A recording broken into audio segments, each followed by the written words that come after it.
U davna vremena prozvaše ga gradom, jer je bio bolji i drugačiji.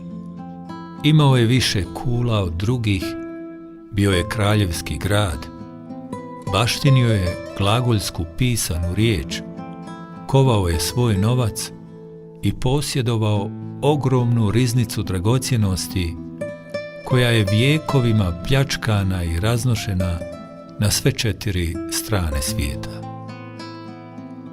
Obješen na litici vremena, kao da lebdi nad Serhatom u ovoj lijepoj krajiškoj pitomini, čudni čardak ni na nebu, ni na zemlji.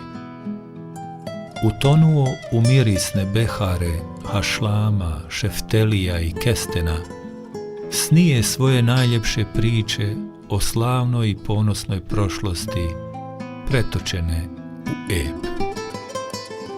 O, kako je čudna filigranska arabeska njegove glagoljice i još čudniji redovi harfova na pergamentima iz njegovih prepisivačkih radionica.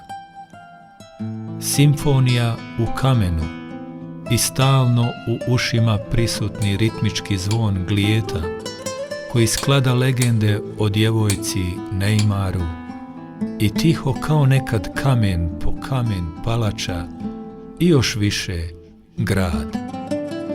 Ponosni bosanski grad Bužin.